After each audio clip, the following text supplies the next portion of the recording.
Donc, pour clore l'étude de notre fonction, on va chercher à représenter la fonction sur un graphique en fonction des données qu'on a obtenues.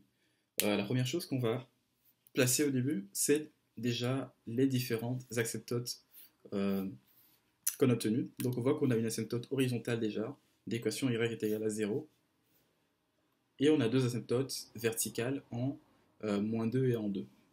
Donc, l'asymptote horizontale, ça va être à droite ici, y est égal à 0.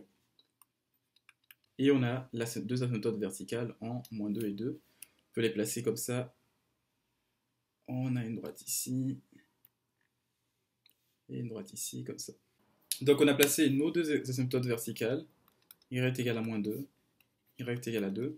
On va regarder maintenant les différentes valeurs de la fonction, l'allure de la fonction dans les différents intervalles. Donc on voit ici que une chose d'abord très importante à trouver, c'est la valeur de la fonction f est égal à 0. Okay, donc f évalue en 0.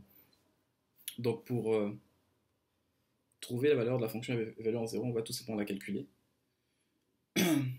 Donc on sait qu'on aura ici f de 0 qui est égal encore à 0 sur x au carré moins 4. Donc ça nous donne 0. C'est-à-dire que la fonction évaluée en 0 est égale à 0. Donc ici, on aura 0. Okay, pour l'allure de la fonction, qu'est-ce qu'on voit?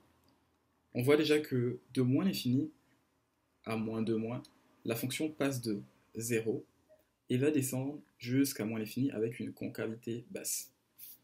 Donc c'est-à-dire qu'ici, on aura une fonction, la fonction qui va partir comme ça de moins l'infini, et elle va genre descendre le long ici, se rapprocher de plus en plus de notre asymptote verticale sans jamais la toucher.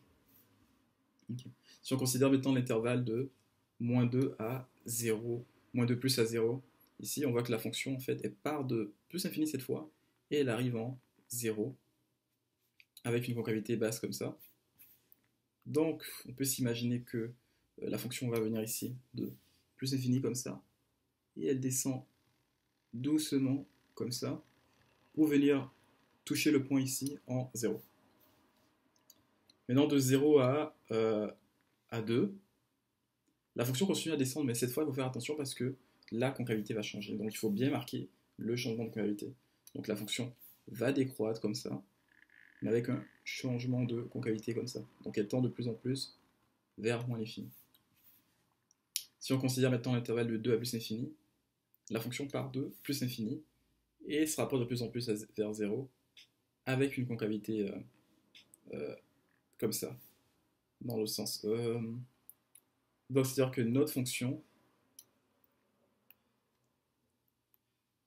part de 2, comme ça, de plus l'infini, pardon, et se rapproche de plus en plus de 0 au fur et à mesure qu'elle avance. Donc ça, ce sera la représentation de la fonction f qui est égale encore à x sur x au carré moins 4.